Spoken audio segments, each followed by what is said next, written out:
Flying above the rugged peaks of the Owen Stanley Mountains in southeastern New Guinea, United States transport planes keep open an aerial supply line to Australian and American troops now taking the offensive against the Japanese. Native Papuan villagers stand in awe of the giant friendly transports that swoop in dropping food and supplies from the sky. Supplies that take 6 days to come by land, 20 minutes by air.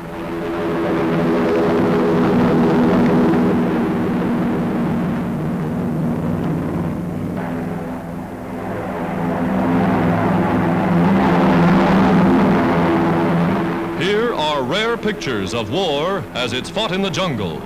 Loyal natives, intrepid airmen, battling and overcoming the wilderness as well as the Japs.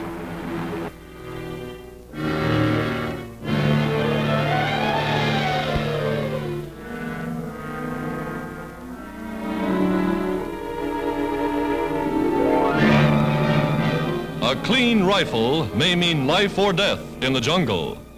And these are the Australians that defeated the Japs at Kokoda. Now, over trails never traveled by whites, they follow up the attack. Soldiers skilled in all the tricks of jungle warfare. With field mortars and Tommy guns, they blast away at the slightest sound.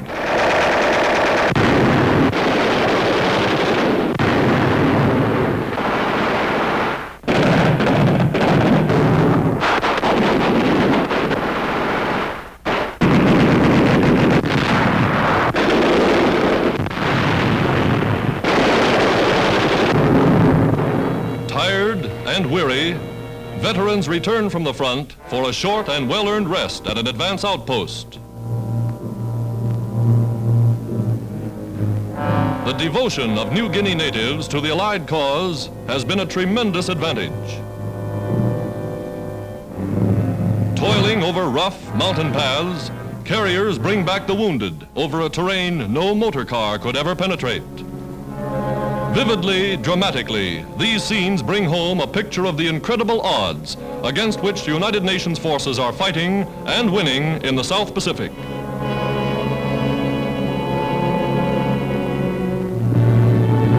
Field hospitals care for minor casualties. Most ask only for a cigarette and a chance to return to the fight.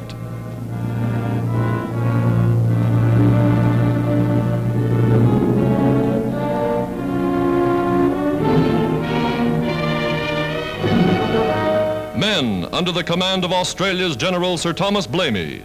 Men under the leadership of America's great General Douglas MacArthur. These veterans are among the best fighters in the world. This soldier is thankful he was wearing his tin hat. Here upon Australia's first line of defense, it rains almost constantly. Yet even in the heaviest downpour, they push on through ankle-deep mud.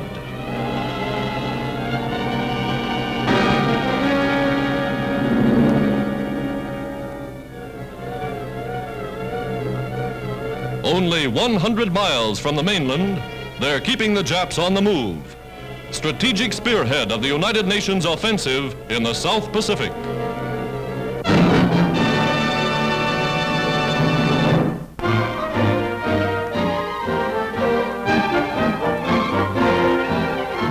Washington, D.C., the Joint Allied War Council in session. Marshall, U.S. Army Chief of Staff. Arnold, Chief of the Air Forces. Admiral Leahy, second only to President Roosevelt. King directing the Navy. With British and other United Nations warheads, these men lifted the curtain on America's dramatic invasion of North Africa, opening gun in the offensive to drive Hitler from the continent of Europe. The new theater of war, from Suez to Gibraltar, down the Atlantic to Casablanca, Africa's entire Mediterranean coast, Morocco, Tunisia, Libya. From Egypt, British and American planes launched the first phase of a broad and well-timed attack. Relentlessly, bombers blasted supply lines of the Nazi Rommel's veteran Africa Corps.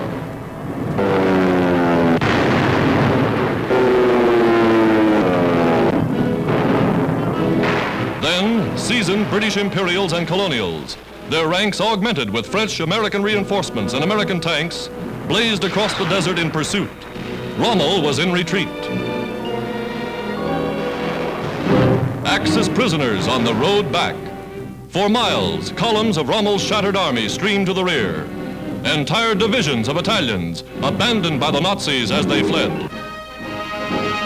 Timing the blow with the rout of the main Axis African force, America's General Eisenhower moved to take over French North Africa.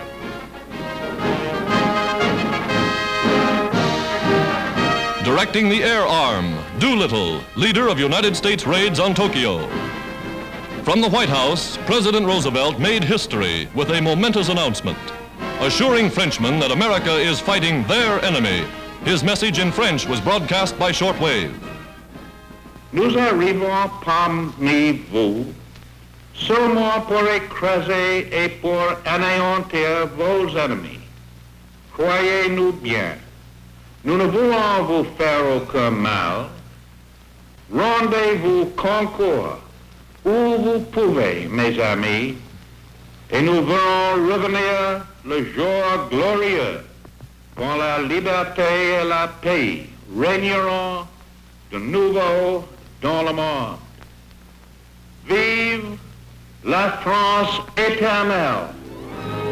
Starved and bleeding France well remembers America's shiploads of mercy. To the children of France, the United States has always been their friend. For even while France was being bled white by her German conquerors, the children of Vichy were fed free food and milk from their friends in the United States. This, France will never forget.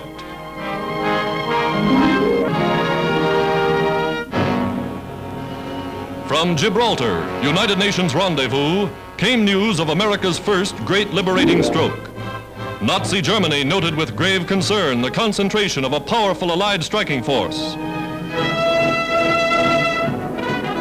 Then, from across the water, came a convoy of ships such as the world has never seen. Transports and warcraft comprising the greatest amphibious operation in all history. Landings followed a formula Americans have well perfected. Like the Marines in their latest invasion drill, assault boats lead the way.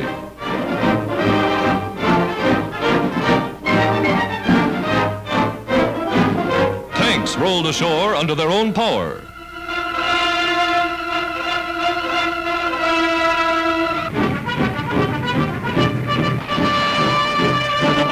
To Americans who had rehearsed it 100 times, the real invasion was just like their drill.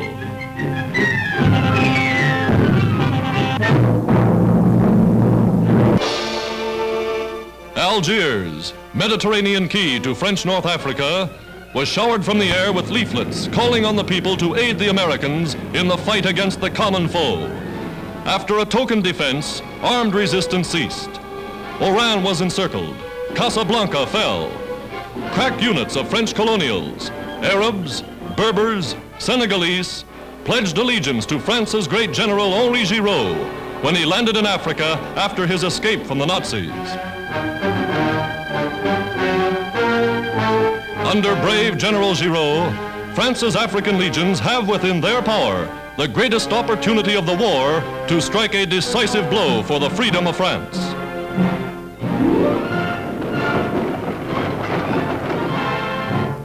With General Charles de Gaulle, French patriots are fighting at sea, on land, and in the air. He summons his countrymen.